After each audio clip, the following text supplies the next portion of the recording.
le criminel de Toulouse a été abattu. C'est une fin qui était prévisible, puisqu'il avait annoncé lui-même qu'il mourrait les armes à la main, comme le font d'ailleurs régulièrement ces fondamentalistes qui vont jusqu'au bout, que ce soit lorsqu'ils se font sauter avec des bombes, faire le maximum de victimes, comme l'a fait M. Mera après avoir abattu dans des conditions abjectes 3 militaires, un rabbin, 3 enfants et grièvement blessé un jeune homme et un 4e militaire. Beaucoup de questions vont se poser à la suite de cette dramatique affaire, puisque incontestablement depuis le début de cette campagne présidentielle, on a le sentiment que les problèmes de sécurité et que particulièrement le problème du fondamentalisme islamique est volontairement évacué des thèmes de campagne. Or, il m'apparaît que ces thèmes sont des thèmes majeurs parce qu'ils correspondent à une vraie préoccupation des Français. Ces thèmes vont donc être remis à l'ordre du jour. Et vous savez, j'ai eu l'occasion de réitérer ce que je dis depuis plus de 10 ans maintenant, sur tous les tons, à savoir que le risque islamiste est sous-estimé dans notre pays.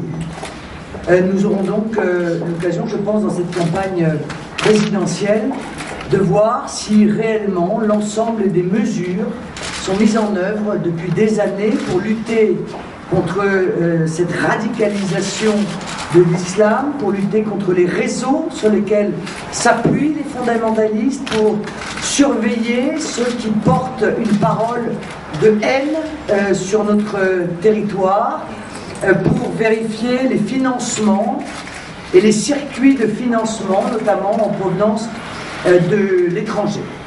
Puis se posera également le problème de renseignement dans notre pays. Car enfin, il semblerait que le profil de M. Mera était un profil absolument caricatural.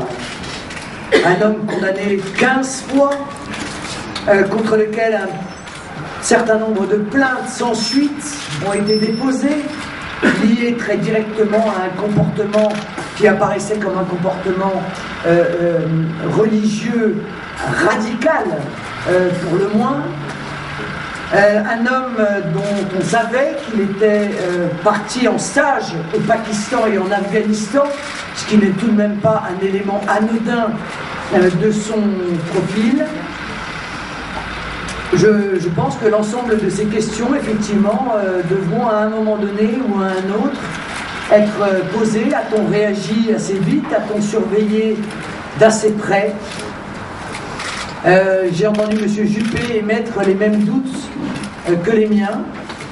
C'est vrai que depuis un certain nombre de mois, des critiques sont formulées à l'égard de la DCRI, dont il semblerait qu'elle ait été plutôt détournée de ce type de mission pourtant essentielle pour s'intéresser à des missions tout de même beaucoup moins importantes, telles que celle qui consiste à surveiller les journalistes ou les opposants politiques.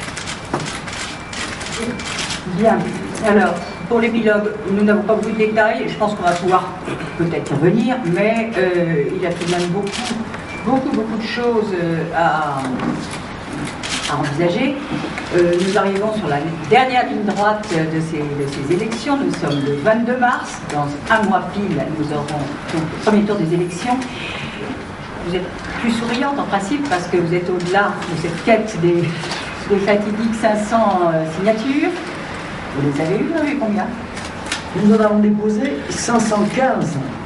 Et je tiens à dire que ce dossier n'est pas clos, dans le sens où le simple fait qu'il y ait eu un doute sur la possibilité de ma participation à cette élection présidentielle reste un véritable scandale démocratique. Bon.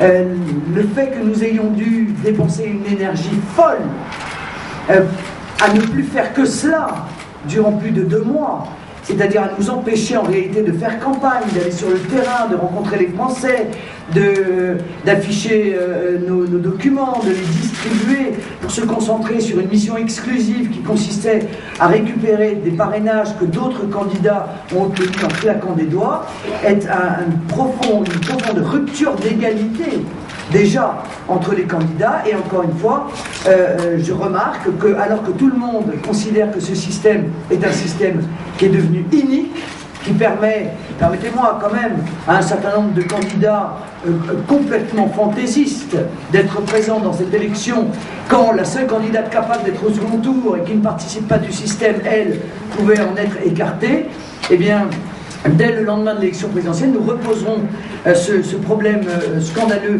sur le terrain. Et croyez-moi, les partis politiques ne pourront pas échapper maintenant à une réforme que nous réclamons depuis maintenant plus de 15 ans. Il semble que ce sera. Tout le monde en parle.